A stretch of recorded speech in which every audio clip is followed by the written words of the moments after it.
ويلا نسمي ونقول بسم الله.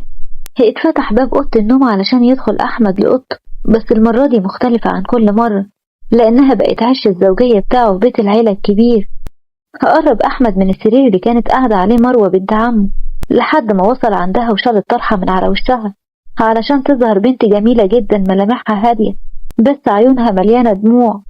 فك ليها وقتها أحمد الطرحة وقعد جنبها وبدأ يبوس في رقبتها بالراحة وهو بيشم ريحة جسمها اللي كان زي الفراولة. بعد يدك عني، انت بتعمل كده ليه؟ انت عارف كويس قوي اني مش موافقة على الجوازة دي. ابتسم وقتها أحمد وهو بيحاول يهدي من عصبيته وقام وقف وقال: امال المفروض اعمل ايه يا دكتورة مروة؟ النهاردة ليلة دخلتنا وانت اسم الله عليكي كبيرة واكيد فاهمة وعارفة. مروة رفعت صباعها بتحذير لكن من جواها كان قلبها بيرجف من الخوف وقالت بحدة: بص بقى يا والدة عمي، الجوازة دي تمت عشان خاطر ابوي، انما غيرك ده انا مش هاجي على نفسي واصل، وانت مش هتلمس شعرة مني سواء النهاردة ولا بكرة ولا بعد سنين، وان شاء الله هتخلص من اللعنة دي اللي اسمها الجواز منيك، انت فاهم؟ وقتها راح احمد ناحية الدولاب وخرج منه ترنج بيتي وقال بصوت مسموع: لا مش فاهم يا بنت عمي، وانا هسيبك النهاردة مش عشان خاطر كلامك الماسخ ده، هسيبك عشان خاطر اكيد انت تعبانة من اليومين اللي فاتوا بتوع التجهيزات ومش حمل اللي انا عاوز اعمله فيك. وغمز ليها احمد وقتها ودخل على الحمام. وقعدت وقتها مروة مرة تانية على السرير وهي حاسة ان قلبها هيتخلع من مكانه من الخوف. دموعها نزلت وهي بتفتكر الظروف اللي كانت السبب انها تتجوز ابن عمها غصب عنها. تعالوا بينا نتعرف على أبطالنا. دي تبقى مروة بنت عمدة الصعيد، بنت جميلة عندها 24 سنة، خريجة كلية صيدلة وتبقى البنت الوحيدة للعمدة واللي ما كانش عنده ولاد غيرها. علشان كده مروة كانت مدللة جدا وكل طلباتها مجابة لحد ما جه اليوم اللي شقلب حياتها. فلاش باك للي حصل من شهر. كانت مروة قاعدة في أوضتها حاطة السماعات في ودنها وبتسمع أغاني وهي باصة للسما من البلكونة بتاعتها. خبط الباب كذا مرة وانفتح لما مروة ما سمعتش علشان يدخل محفوظ أبوها. قرب وقتها محفوظ من البلكونة وابتسم لما شاف مروة حاطة السماعات في ودنها وعرف وقتها هي ليه ما ردتش. قرب محفوظ منها وحط إيده على كتفها فهي لفت وشها بسرعة وقالت: حرام عليك يا أبوي. اتخضيت. ضحك محفوظ وقال: طب انا اعمل لك ايه؟ انا خبطت كتير. ضحكت مروة وقالت: اتفضل يا حبيبي اقعد. قعد وقتها محفوظ وقال: كيفك يا ست البنات؟ بخير يا ابوي الحمد لله. مش ناوي بقى توافق ان اشتغل؟ ما هو مش معقول بقى بعد سنين الدراسة دي كلها وافضل قاعدة في البيت كده زي جرد قطع. لا شغل ايه وكلام فاضي ايه، انت جاي ليك عريس كويس وانا وافقت وخلاص وفرحك هيكون في اقرب وقت. اتصدمت مروة من كلام ابوها وقالت: كيف يا ابوي؟ انت من متى بتعمل حاجة تخصني من غير ما ترجعلي؟ واه واه يا بنت محفوظ، هو انا هعمل حاجة تضرك يعني؟ هزت مروة راسها يمين وشمال دليل على الرفض وقالت: مش القصد يا ابوي، بس دي حياتي واكيد انا لو رفضت هيكون ليا وجهة نظر. طيب وايه اللي هيخليكي ترفضي واحد كيف احمد والد عمك وشاب كويس وراجل والف واحدة تتمناه وعنده شغل وشركته الخاصة بيه، يبقى ايه المانع؟ اتصدمت مروة وقالت: احمد يا ابوي، احمد اللي اتجوزه ده واحد ما عندوش مشاعر، ده جبروت، ده انا بخاف من مجرد ما عيني بتيجي في عينه تقول لي كيف يكون جوزي. وبعدين انا دكتورة وهو خريج كلية تجارة. ايه اللي انت بتقوله ده بس يا ابوي؟ أنا مستحيل أوافق على حاجة زي دي مهما حصل. قام محفوظ وخبط في الأرض بعصايته وقال: المرة دي الوحيدة اللي هتوافقي فيها على حاجة غصب عنيك يا مروة. هيظهر إن دلعتك قوي، هو دلوقتي بدفع تمن غلطتي واعمل حسابك فرحك كمان شهر سواء رضيتي ولا لا. هو خرج وقتها محفوظ بره أوضة بنته اللي حاولت تعمل محاولات كتير جدا طول الشهر ده علشان خاطر تغير قرار أبوها، بس هو فضل ثابت عند موقفه لحد فعلا ما مروة اتجوزت أحمد ابن عمها. هو عودة من الفلاش باك. خرج أحمد في الوقت ده من الحمام وهو لابس ترنج بيتي واللي ظهر وسامته أكتر وأكتر. راح أحمد عند السرير ونام جنب مروة اللي كانت لسه بالفستان. قامت مروة وقتها من جنبه وقالت: ايه ده؟ هو انت هتنام على السرير؟ هو امال البني ادمين بيناموا فين يعني؟ بس من الزوج انك تنام في مكان تاني غير جنبي، هو اللي عاوزني انا اللي انام على الارض؟ براحتك اعملي اللي انت عايزاه بس انا مش نايم غير هنا. وغمض وقتها احمد عيونه استعدادا للنوم. حاولت تكتم مروة غيظها وهي بتقول من جواها: يخرب بيت برودك، ده أنا كنت مفكر الحياة معاك هتكون صعبة، دي طلعت مستحيلة. أما على الجانب التاني في أوضة محفوظ كان قاعد على السرير وهو مش عارف ينام. قامت وقتها ناهد مراته اتعدلت وقعدت على السرير وقالت: ايه يا حاج، ايه اللي مصحيك لحد دلوقتي؟ جلجان على مروة يا ناهد، البت كانت عمالة بتعيط من الصبح، تفتكر انا ظلمتها فعلا لما خليتها تتجوز احمد؟ طبطبت ناهد على ايد جوزها وقالت: روج يا محفوظ، انت ما غلطتش ولا حاجة، بنتنا هي اللي اتدلع زيادة عن اللزوم، انت تقريبا كنت بتنفذ ليها كل حاجة بتطلبها لحد ما بقت بتعترض على كل حاجة، وبعدين احمد طيب وجدع واكيد هيصونها. ابتسم محفوظ وقال: ربنا يطمنك يا رب. يلا بقى ننام عشان كلتها ساعتين وهصحى عشان اعمل انا وفوقية مرات اخوك صباحية العرسان. وفعلا نام الكل في اليوم ده. وتاني يوم الصبح قصاد باب اوضة العرسان كان صوت الزغاريد عمال بيرن في القصر كله. خبطت فوقية على الباب وقالت: افتح يا عريس، صباحية مباركة. قام وقتها احمد من مكانه بسرعة ولقي وقتها الأوضة ما فيهاش حد. بص حواليه وعيونه بتدور على مروة علشان تطلع وقتها مروة من الحمام وهي لابسة بيجامة بيتي جميلة وسايبة شعرها على كتافها. راح وقتها احمد عندها بسرعة ومسك ايديها بعنف وقال: ابقي عرفيني قبل ما تروحي في اي مكان، انت فاهمة؟ اي سيب يدي، هو في ايه؟ انا كنت في الحمام، هروح فين يعني؟ مش لازم تردي، قولي حاضر وخلاص. بس انا مش البنت اللي بتعمل كده يا احمد بيه وبتنفذ اوامر وبس. كان لسه احمد هيرد بس جه من بره صوت ناهد اللي قالت: افتحوا يا ولاد، افتحوا خدوا الصباحية مننا. وقتها احمد عند الباب وفتحه فقالت ناهد بابتسامة: صباحية مباركة يا عريس. الله يبارك فيك يا مرات عمي، اتفضلي. دخلت وقتها ناهد وبعدها فوقية اللي سلمت على احمد وحطوا الاكل على الترابيزة اللي في الاوضة. وقربت ناهد من بنتها وقعدت جنبها وقالت بصوت واطي: ها ايه الاخبار؟ الحمد لله ياما، يعني كل حاجة كويسة بينك وبين جوزك وربنا هداكي؟ هزت وقتها مروة راسها بالموافقة وقالت: ايوه الحمد لله. في الوقت ده قام احمد ودخل الحمام علشان يخرج بعد شوية وهو في ايده منديل عليه بقعة حمرا صغيرة. وقتها مسكت فوقية المنديل وفضلت تزغرط وهي نازلة بيه على تحت.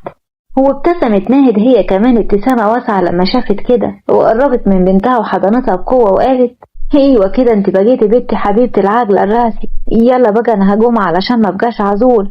وضحكت ناهد وهي خارجة هي كمان من الأوضة. بصت وقتها مروة بصدمة لأحمد وهي في دماغها ألف سؤال وسؤال ونفسها تتكلم بس كانت مكسوفة ومش عارفة تقول ايه. قفل الباب أحمد وبعد كده رفع كم ترنج اللي كان لابسه علشان خاطر يظهر وقتها الجرح اللي كان في ايده. شهقت مروة بصدمة وراحت عنده ومسكت ايده وقالت: ايه الجنان ده؟ هو انت عورت نفسك يا احمد عشان خاطر التخاريف والعادات المتخلفة دي؟ احمد شد ايده منها وقال: بالنسبة ليكي عادات متخلفة، انما بالنسبة لينا احنا شرف، وان ما عملتش كده كان ممكن يحصل مشكلة كبيرة يا بنت عمي ليكي مش ليا. اتوترت مروة وحست بالامتنان ناحية احمد، فهو مش مجبور انه يعمل كده فعلا. دخلت وقتها مروة الحمام وخرجت بعد شوية ومعاها ازازة مطهر وشاش وقطن. قربت مروة من احمد اللي كان قاعد على الكنبة ومسكت ايده وبدأت تمسح ليه على الجرح اللي عور نفسه بيه. وبعد كده بدأت تلف عليه القطن والشاش. احمد جسمه اشعر من لمسة مروة ليه وكان هو اول مرة يحس الاحساس ده. بلع احمد ريقه بعد عنها وقتها وقال: خلاص الموضوع مش مستاهل، يلا علشان نفطر. قاموا هما الاتنين وقتها وفطروا مع بعض. وبعد كده قال احمد: انا نازل رايح الشغل مادام القعدة مفيهاش فايدة. واه الشغل النهاردة؟ انت عاوز الناس تقول ايه؟ مرته مش مريحاه خرج الشغل بعد كام ساعة من فرحه؟ ابتسم احمد وقرب منها بخبص وحط ايده على وسطها وقال: يعني انت اعترفتي هونك مرتي، وقوليلي عاوزاني اعمل ايه لو مش عاوزاني اروح الشغل؟ وابتسم احمد بوقاحة. زقته مروة بسرعة بعيد عنها وقالت: ما عاوزاش حاجة، كنت خايفة على شكلي بس قدام الناس، انما انت حر روح مطرح ما انت عايز. بص ليها احمد بضيق ومشي من قدامها ونزل على تحت. لقى وقتها الكل متجمع على الفطار، ابوه ممدوح وامه فتحية وكمان عمه ومرات عمه واخوه زياد اللي كان لسه في سنة اولى كلية. صباح الخير، رد محفوظ: صباح النور يا عريس، ايه اللي منزلك النهاردة؟ عندي شوية شغل في الشركة، هروح أخلصهم بسرعة واجي على طول. خبطت نهد على صدرها بصدمة وقالت: يا مري، شغل ايه النهاردة بس يا ولدي؟ ما ينفعش واصل. ما فيهاش حاجة يا مرات عمي، ايه المشكل يعني؟ وبعدين دي ساعة زمن، انا مش هتأخر يعني. رد ممدوح ابوه: روح يا ولدي، بس ما تعوقش. ماشي يا بوي. وقتها خرج احمد من البيت علشان يروح الشركة. بصت فتحية لممدوح وقالت: واه، ليه قلت له يمشي يا ممدوح؟ ما كانش ينفع يطلع النهاردة. انت عارفة ولدك يا فتحية، مهما اتكلم هيعمل اللي في دماغه، يعني الكلام ما منوش فايدة. رد محفوظ وقال: ممدوح عنده حق يا ام احمد، هو دماغه كيف الحجر وما كانش هيقتنع بكلام حد فينا. اما عند مروة في الأوضة اتنهدت براحة وقالت: أخيرا البني آدم ده مشي من وشي، طول ما خلقته قدامي ببقى متعصبة. وخرجت مروة كتاب من الكتب بتاعتها اللي هي بتحب تقراها، وفضلت تقرا فيها وهي مستمتعة. وبعد شوية وقت قامت مروة ولبست ونزلت تحت وخرجت على الجنينة، ولقيت وقتها زياد أخو جوزها قاعد هناك، فراحت عنده وقالت: صباح الخير. ابتسم زياد وقال: صباح النور يا بنت عمي، ألف مبروك. ضحكت مروة وقالت: انت عارف اللي فيها، أخوك ده ما يتباركش عليه، ده انت المفروض تقول الله يعينك وتدعيلي في قيام الليل. ضحك زياد وقال: والله أحمد ده طيب قوي، بس هو بيمثل على الكل دور اللي مش همه مشاعر حد، وإنه ممكن يهد الدنيا كلها علشان خاطر حد غلط، بس صدقيني هو مش كده خالص. أخدت مروة نفس وخرجته وقالت: كده ولا مش كده مش هتفرق كتير، عادي، ما الوضع مش هيتغير، هو مضطر أقبل بيه دلوقتي. وقتها بدأ زياد يفتح مع مروة مواضيع تانية علشان يخرجها من حالة الحزن اللي هي فيها، وهم قاعدين وعمالين بيضحكوا مع بعض. دخل وقتها أحمد على القصر، وقعت عيونه عليهم، ولما لقاهم عمالين بيضحكوا وبيهزروا كده الدم غلف عروق، وراح عندهم وقالوا وهو بيبص لمروة: انت ايه اللي خرجت من الأوضة؟ لفت مروة وشها وقالت: نعم، هو انت مالك أصل؟ أنا حرة، أخرج أطلع أقعد أقوم، انت هتتحكم فيا ولا ايه؟ وبعدين انت عارف ان زياد عارف كل حاجة عني، وانا بحكي له على كل حاجة، فمالوش لازمة تعيش في جو جوزي ده قدامه. وقتها عيون احمد ضلمت من الغضب، وقاله هو بيكز على اسنانه وبيبص لمروة بتحذير: قدامك دقيقة واحدة يا مروة، دقيقة واحدة مفيش غيرها، تكون طلعت على الأوضة فوق يلا. اتخضت مروة وقتها من شكله ومن صوته العالي، ولقيت نفسها فعلا بتطلع على الجناح بتاعها بسرعة من غير ما تقول ولا كلمة. أحمد كان طالع وراها على طول، بس لقيت زياد بتمسكه وبيقول: اهدى يا اخوي اهدى، صدقني هي ما تقصدش حاجة، انت عارف مروة طايشة وكلامها مش محسوب. زق وقتها أحمد ايد أخوه، طلع وقتها على الأوضة وهو باين عليه الغضب الشديد.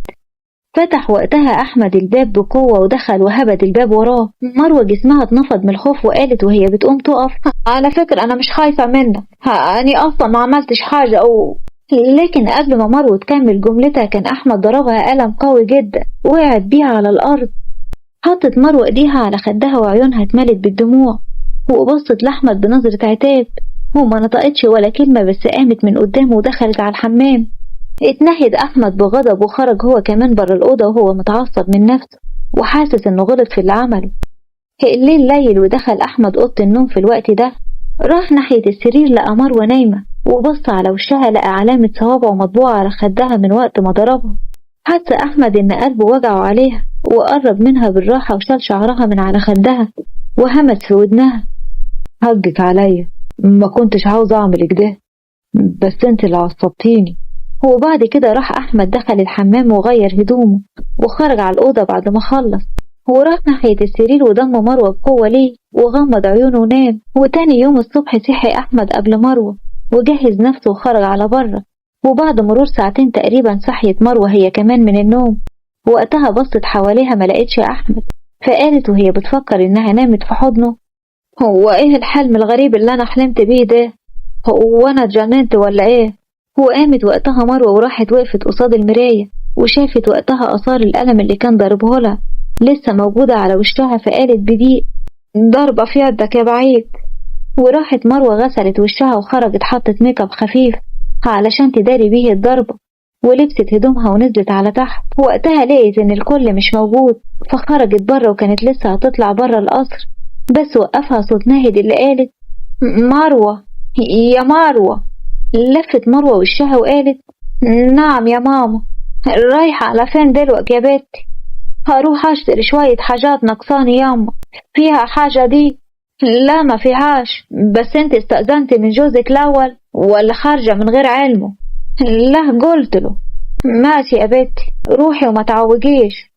حاضر ياما. وخرجت مروة اليوم ده وراحت قعدت في وسط الأرض بتاعتهم، مكانها المفضل لما بتكون متضايقة وبتبقى مخنوقة وتحس إنها عاوزة ترفه عن نفسها. بتروح تقعد وسط الزرع، وقتها مودها بيتحسن 180 درجة. هو عدى الوقت بمروة وهي مش حاسة بنفسها ولا على بالها إنها ما قالتش لأحمد جوزها. أما في الجهة التانية في قصر محفوظ العمدة، دخل أحمد ولقى الكل متجمع على الغداء، فراح قعد معاهم وقال محدش نده على مروة ولا إيه؟ هي لسه ما جاتش من بره يا ولدي أصلا، لما تيجي تبقى تاكل على مهلة. بص وقتها أحمد لناهد بصدمة وقال بره فين يا مرات عمي؟ هي اتوترت وقتها ناهد وقالت واه، هي ما قالتش ليك انها رايحة تجيب شوية حاجات؟ هي قالت لي انها عرفتك. فتحية يا نهار مش فايت، وانت طوعتيها انها تخرج يا ناهد وهي لسه عروسة؟ ما عرفاش بقى يا فتحية، هي اللي قالت لي ان جوزها عارف وانا مرضيتش اتكلم. وقتها قام احمد من على الاكل بسرعة، فقال محفوظ رايح على فين يا ولدي؟ هدور عليها يا عمي، هعمل ايه يعني؟ ومشي وقتها احمد بره القصر وهو ماشي بسرعة جدا. اما عند مروة فقامت وقتها ومسكت تليفونها وبصت فيه، لقت الساعة جت 4 العصر. شهقت مروة بصدمة وقالت يا مري، ازاي ما خدتش بالي والوقت جرى كده؟ زمان احمد رجع ومش هيعدي اللي حصل ده.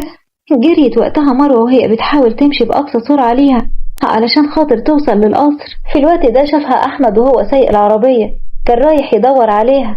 وقف أحمد العربية بسرعة ونزل منها وراح عند مروة، اللي أول ما شافته اتصدمت ومعرفتش تنطق بولا حرف.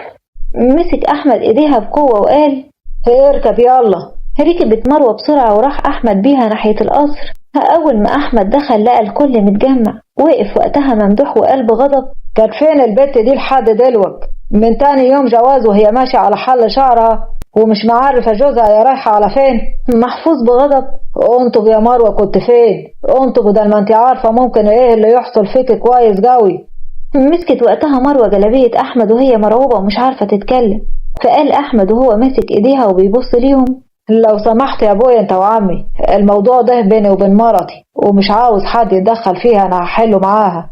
ممدوح واه، كيف الكلام اللي انت بتقوله ده يا احمد؟ انت عاوزنا نسيبها تعمل اللي على كيفها وما يبقاش ليها حاكم؟ زي ما قلت لك يا بوي، ده امر بيني وبين مرتي واحنا هنحله سوا عن اذنكم. وزق احمد وقتها مروة ناحية فوق. طلعت مروة وبعدها هو طلع وراها. دخلت مروة على الأوضة الأول، وبعد كده دخل أحمد وقفل الباب وراه بالمفتاح وقرب من مروة بخطوات بطيئة. حطت مروة وقتها ايديها على وشها برعب وهي خايفة. قرب أحمد منها ومسك ايديها الاتنين وشالهم من على وشها، فهي قالت برعب واضح في عيونها ما تضربنيش أنا خايفة. هي الكلمة دي كانت كفيلة تخلي كل حصون أحمد تنهار ويفكر بس ازاي يطمنها. بص ليها أحمد وهو بيدعي الجمود وقال ما تخافيش، أنا مش همد يدي عليكي مرة تانية. لو كنت مديت يدي عليكي الليلة امبارح كان بسبب انك عصبتيني وجيتي على رجولتي، وانا ما استحملتش اللي انت قلتيه وقتها. بس دلوقتي يا بنت الناس انا عاوز اعرف انت كنت فين ومن غير كذب. بصراحة كده انا كنت مخنوقة قوي من ساعة اللي حصل امبارح، وكنت عاوز اروح الارض واقعد شوية وسط الزرع، بس كنت عارفة اني لو قلت لك هترفض، وكمان لو كنت قلت لأي حد من البيت هيرفض، فقلت اروح من غير ما حد يعرف. ولما جيت اخرج امي شافتني وقفتني، وعشان اهرب منها قلت لها اني رايحة اجيب شوية حاجات واني عرفتك وانك موافق. هقرب وقتها احمد منها وقال ما عادتش تتكرر مرة تانية يا مروة، ولما تزهقي وتكوني عاوزة تروحي بقي قوليلي ولو فاضي هوديكي. مروة استغربت هو ازاي هادي كده وما عملهاش حاجة. وقتها كانت مروة مستغربة وكان لسه احمد هيخرج بره الأوضة، بس وقفوا صوت مروة اللي قالت متشكرة. لف أحمد ليها وقال على إيه؟ عشان دفعت عني قدامهم تحت وعلشان كمان اتفهمت الموضوع وما زعقتش ليا. مش معنى ان دفعت عنك انك مش غلطانة يا مروة، انا بس مرضيش حد يقول عليكي كلمة لانك مرضي وكرامتك من كرامتي، وكان لازم اعمل كده. وسابها احمد وقتها ومشي. ابتسمت وقتها مروة وهي حاسة ان احمد مش بشع زي ما كانت متوقعة، وانه شخص كويس. وعدى اسبوع على اليوم ده، وكان احمد بدأ ينزل الشغل وما عادش بيفضى خالص، وكان بيجي كل يوم بالليل يتعشى وينام بس. وفي يوم كان قاعد زياد في الجنينة بيذاكر وقتها، لفت نظره ان في بنت جميلة دخلت من باب القصر وقربت منه وهي مبتسمة وقالت: لو سمحت هي مروة موجودة؟ ابتسم زياد ابتسامة واسعة وقال: دي لو مش موجودة نوجدها يا قمر. وبعد كده صرخ زياد بوجع وقال، لما لقى خبطة قوية على راسه من مروة اللي قالت: احترم نفسك. واه، بتضربيني ليه يا بنت عمي؟ مش برحب بالضيفة؟ لا يا اخويا ما ترحبش. هو مسكت مروة ايدين سارة وقالت: يلا يا سارة تعالي يا حبيبتي. طيب انت مش هتعرفينا طيب على سارة؟ ضحكت سارة وقتها فقالت مروة: هديك عرفت اسمها، هعرفك اقول لك ايه يعني، دي سارة وصاحبك، عاوز حاجة؟ بصلها زياد بضيق وقال: لا شكرا، محدش يعرف ياخد منك منفعة ابدا. بتبرطم تقول ايه يا زياد؟ مش بقول يا مرات اخوي، مش بقول. اخدت مروة وقتها سارة ودخلوا على جوه وطلعوا على الأوضة. قالت سارة بضحك: هو اللي تحت ده اخو جوزك؟ اصله دمه خفيف قوي. ابتسمت مروة وقالت: ايوه اخو جوزي. قولي لي بقى اتأخرت ليه؟ مش قلت نص ساعة وجاية؟ عبال ما فطرت امي واديتها العلاج واستأذنت هاجي اقعد معاكي شوية. ماشي يا حبيبتي، هروح اخلي حد من الخدم يعمل لنا حاجة نشربها، احسن الحواديت اللي عاوزة اقولها لك كتير. سارة بضحك: وانا كمان. هو عندي زياد تحت كان قاعد مش عارف يركز في المذاكرة، وكل شوية يبص على بلكونة أوضة أخوه مروة علشان خاطر يلمح سارة. كيف دي تكون صاحبة مروة وهي باين عليها صغيرة في السن كده؟ وبعد كده ابتسم بخبث وقال: أنا عارف مروة هتيجي بإيه، أنا هبقى أجيب لها شوية حلويات وهي تحكي لي على كل حاجة. وعدى الوقت والبنات كانوا قاعدين بيتكلموا مع بعض، وجه وقتها أحمد من الشغل وراح ناحية أوضته على طول، وقبل ما يفتح الباب سمع أحمد صوت كلام فوقف علشان يسمع. كانت مروة بتقول: بس أنا مش بحبه ومش قادرة أتقبله يا سارة، أنا كانت أحلامي راجل غيرك ده واصل، انتي عارفة إني اتجوزته غصب ومفيش حاجة بالغصب بتكمل. أول ما أحمد سمع الكلام ده مشي من قدام الأوضة وهو حاسس بالزعل الشديد، علشان هي دايما شايفاه إنه ما يصلحش كزوج ليها وهو مش فاهم ليه. وقتها قالت وكملت مروة كلامها بعد ما كان أحمد مشي من قدام الأوضة وقالت: ده كان تفكيري في الأول يا سارة، بس دلوقتي حسيت إنه كويس وهو بصراحة مش بيتعصب غير لما بخرجه عن شعوره. سارة ابتسمت وقالت: طب كويس يا حبيبتي، الحمد لله، حاولي بقى تجربي منه وتخلي علاقتك بيه كويسة إن شاء الله يا سارة. وبعد شوية وقت قامت سارة علشان تمشي، ونزلت مروة معاها علشان توصلها. وصلتها مروة وبعد كده ودعتها ومشيت سارة. لفت مروة علشان تطلع على أوضتها، لكنها لقيت وقتها زياد واقف وراها. اتخضت مروة وقالت: في ايه يا أخي؟ مش تكوحة حتى؟ سلامتك من الخضة، تعالي بقى علشان عاوزك في موضوع. ضحكت مروة وقالت: عارفاه، وبقول لك كبر دماغك منه عشان خاطر سارة دي مش بتاعة الكلام ده، وبعدين دي لسه في ثانوية عامة. شفتي كيف انت ظلمتيني؟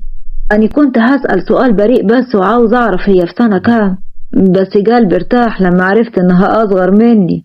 ضحكت مروة وقالت: ماشي أخوي، ربنا يريح قلبك. وبعد كده بصت حواليها وقالت: أمال فين أحمد؟ هو لسه ما جاش ولا إيه؟ بص زياد حواليه وقال: هو جه من شوية بس أنا مش عارف راح على فين، ممكن يكون في أوضة المكتب. ماشي، أنا هروح أشوفه. وقامت وقتها مروة وراحت على أوضة المكتب وخبطت وبعد كده دخلت. على فكرة سارة صاحبتي مشيت، لو عاوز تيجي الأوضة عشان ترتاح. رد أحمد وهو مشالش عينه من الورق اللي كان باصص فيه وقال: تمام. استغربت مروة من رده فقالت: هو في حاجة مضايقاك؟ لا مفيش. وقتها خرجت مروة من الأوضة وراحت على أوضة النوم، وفضلت قاعدة مستنية أحمد لوقت طويل، لكن تعبت في الآخر ونامت. وتاني يوم صحيت مروة الصبح بدري، لقت أحمد نايم على الكنب. استغربت لأنه عمره ما عملها. وقتها فتح أحمد عيونه وقام من مكانه، فقالت مروة: صباح الخير. صباح النور. هو أنت نمت على الكنبة ليه؟ أنت عمرك ما عملتها يعني. عادي، ارتحت أكتر كده. هزت مروة راسها بالموافقة ونزلت بعد كده على تحت علشان خاطر تحضر الفطار مع أمها. حضرت مروة الفطار مع مامتها، وبعد كده نزل أحمد والكل قعدوا فطروا كلهم مع بعض. وبعدها خرج أحمد علشان يروح الشغل، وكذلك ممدوح ومحفوظ. قعدت مروة اليوم ده تنظف البيت مع أمها ومرات عمها، بس فجأة حست بدوخة شديدة ووقعت على الأرض. وكانت ناهد خارجة من المطبخ وقتها، ولما لقيت مروة واقعة في الأرض جريت عليها بسرعة وراحت عندها وفضلت تقول: مروة يا مروة، مالك يا بنت، انت كويسة؟ مروة وقتها ما ردتش عليها، فندهت ناهد على فتحية بصوت عالي، وخرجت فتحية وقتها وجريت عليهم لما لقيت مروة مغمى عليها. وبعد شوية كانت فتحية وناهد في المستشفى بعد ما اتصلوا على أحمد، وجه وقتها بسرعة وشال مروة وأخدها على المستشفى. كانت ناهد بتقول بابتسامة الفتحية: أكيد حامل إن شاء الله، تلاقيها حامل في الأول، علشان كده من أقل مجهود داخل. ردت فتحية: يا رب يا أختي يسمع منك. ابتسم أحمد بسخرية على كلامه، فهم ما عرفوش إن كل توقعاتهم دلوقتي هتنزل على الأرض. خرج الدكتور وقتها، فراح أحمد عنده على طول وقال: طمني يا دكتور، مرتي مالها؟ ما تقلقش، دول شوية هبوط بسبب إنها مش بتتغذى كويس. أنا كتبت لها على فيتامينات المفروض تنتظم عليها وتاكل كويس. فتحية: هبوط؟ طيب هي مش حامل يا دكتور ولا حاجة؟ لا مش حامل، كنت أكيد عرفت، إنما مفيش أي مؤشرات من مؤشرات الحمل. أحمد بص لأمه بضيق وقال بعدها وهو بيبص للدكتور: ماشي يا دكتور، اتفضل انت، ألف شكر، تعبناك معانا. ابتسم ليهم الدكتور ومشي من قصادهم وقتها، ودخلوا كلهم عند مروة طمنوا عليها، وبعد كده أخدوها وروحوا على البيت. وفي قصر محفوظ العمدة، وتحديدا في جناح مروة وأحمد، خرجت مروة من الحمام، فراح أحمد عندها ومسك إيديها وقال: ها قوليلي، حاسة بحاجة؟ مروة ابتسمت وقالت: لا أنا كويس، ملوش لازمة الجلك ده كله، دول شوية دوخة وراحوا لحالهم. طيب يلا تعالي علشان ناكل واحكيلك على اللي حصل في المستشفى. انت كنت نايمة وسايباني في الهم. قعدت مروة وهي بتبص ليه وقالت: خير، ايه اللي حصل؟ أمي وأمك كانوا فاكرينك حامل، وكانوا عمالين يحلموا هما التانين وقت ما كنت في أوضة الكشف. ده كان ناقص يسموا المولود الجديد. بجد؟ وانا بقول صحيح كان باين عليهم متضايقين من ايه؟ يبقى بسبب كده. هز احمد راسه بالموافقه وقال: انا كنت ماسك اعصابي بالعافيه والله، انا كنت قلقان عليك وهم عمالين يتشاوروا في الحمل والخلف. فضلوا يضحكوا هما الاتنين وقتها، وبعد كده بدأ احمد في الاكل. وقبل ما ياكل مسك المعلقه بتاعته وحط فيها رز وقربها من بق مروه. انا بعرف اكل لوحدي. مسك احمد ايديها الاتنين بايد واحده وقال: اكده مش هتعرفي تاكلي بنفسك، مش عاوز اسمع ولا كلمة، ويلا كلي. بدأت مروة تاكل من ايد احمد وهي حاسة بالخجل منه، وهي بتاكل في بقايا اكل كانت على شفايفها. فقرب منها احمد وقتها وحط صباعه جنب شفايفها وبدأ يمسح ليها البواقي، بس كان فاضل لسه شوية. شدها احمد اكتر ليه وهو مش حاسس غير بنفسها اللي بيقرب منه اكتر واكتر، لدرجة ان ما عادش بيفصلهم اي حاجة. وكانت مروة تقريبا قعدت على رجل احمد. كانت هي مش حاسة بأي حاجة غير إن قلبها بيدق جامد وجسمها متصلب في مكانه ومش قادر يبعد عن أحمد. قرب أحمد شفايفه من شفايفها وطبع بوسة صغيرة جدا جنب شفايفها، ولما لقاها ما عملتش أي رد فعل اتمادى أكتر وقبلاته اتجهت لشفايفها. وكانوا هما الاتنين وقتها مش حاسين بأي حاجة غير بعض، لحد ما الباب خبط وفصل اللحظة الجميلة اللي كانوا عايشينها. قام وقف أحمد وقال بسرعة: مين بيخبط؟ محفوظ. أنا يا ولد، كنت جاي أطمن على مروة، هي نامت ولا إيه؟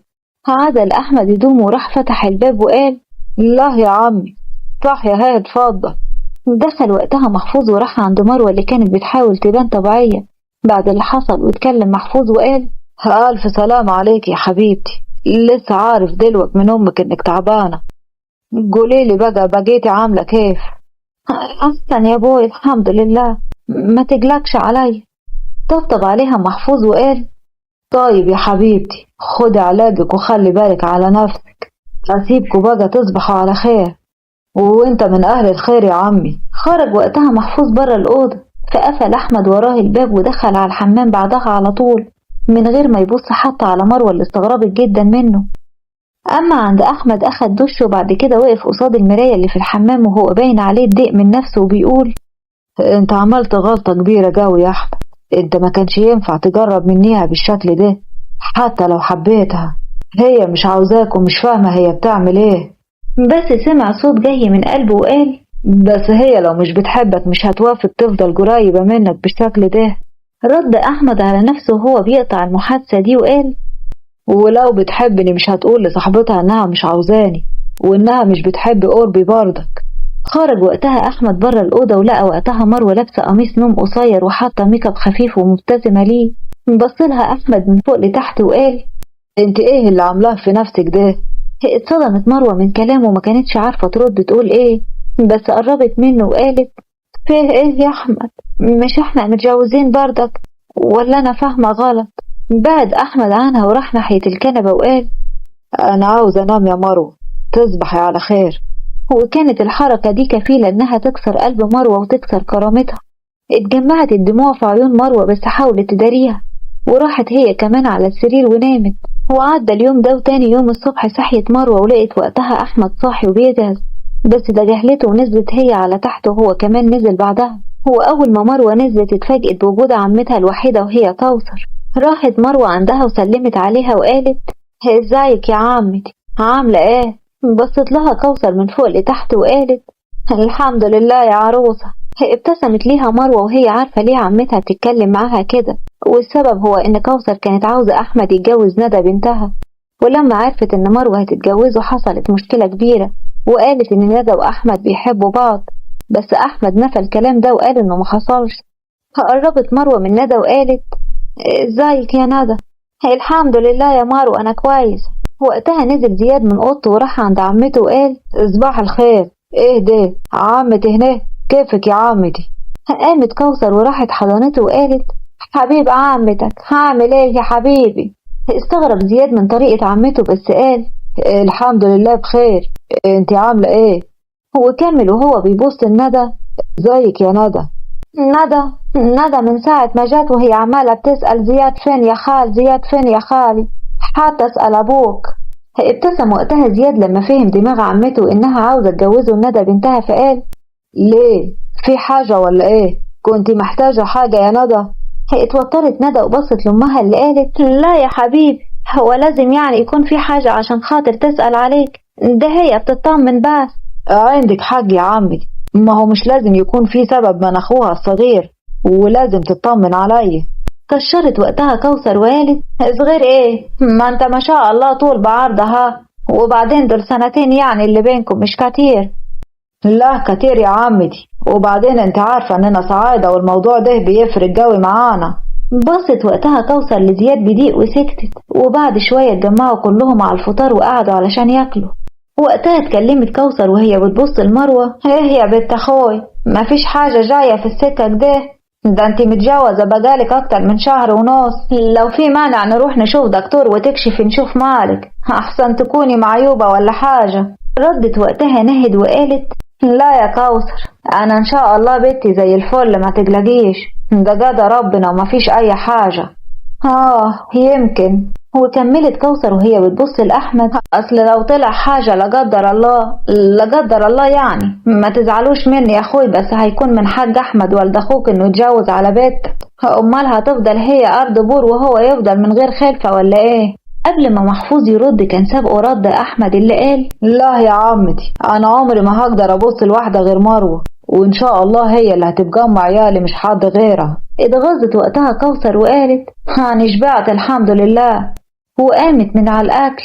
أما مروة ابتسمت وقتها وكانت بتتمنى إن الكلام ده يبقى أحمد مطلعه من قلبه، مش عشان خاطر قدام كوثر وبس، وما كانتش تعرف إن دي الحقيقة وإنه فعلا بيحبها. هو عدى حوالي يومين وكانت كوثر روحت، وفي يوم كان زياد خارج بالليل وهو ماشي لمح بنت واقفة وحواليها شابين وباين عليهم بيضايقوها. قرب زياد منهم وقال: خير يا رجالة، في حاجة ولا ايه؟ رد واحد منهم وقال: هو انت ايه اللي دخلك يا جدع انت؟ امشي اتكل على الله من هنا. الشاب التاني قلبه توتر. اسكت يا شوقي، ده يبقى زياد بيه ابن العمدة، يلا احنا من هنا دلوك يلا. مشوا الشابين وقتها بسرعة، ولف زياد علشان يسأل البنت إذا كانت كويسة ولا لأ، ويسألها كانوا عاوزين منها إيه. بس اتصدم زياد لما لقاها نفس العيون، وإن البنت دي تبقى سارة. بصلها زياد وقال هو انتي؟ سارة كان باين عليها الخوف، فقالت بصوت متقطع شكرا، مش عارفة أقولك إيه، عن إذنك. وكانت لسه هتمشي بس وقفها صوت زياد اللي قال استني قوليلي انت كنت فين متأخر كده؟ أنا كنت بجيب لأم العلاج بتاعها عشان خلص، وأنا نسيت أجيبه، وإن ما أخدتوش هتتعب قوي، بس الشباب دول حاولوا يضايقوني، بس الحمد لله ربنا حفظني وانت جيت في الوقت المناسب. طيب تعالي علشان أوصلك لحد الدار علشان محدش يضايقك. ملوش لزوم تتعب حالك. لا مفيش تعب ولا حاجة، اتفضلي معايا. مشيت سارة مع زياد اللي وصلها لحد باب بيتها، وبعد كده مشي. أول ما سارة دخلت وقفلت الباب ابتسمت ابتسامة واسعة وهي بتفتكر زياد وكلامه معاه، هو قد ايه هو شخص كويس ومحترم. هو وقتها ندهت عليها صفية أمها وقالت يا سارة انت جيتي؟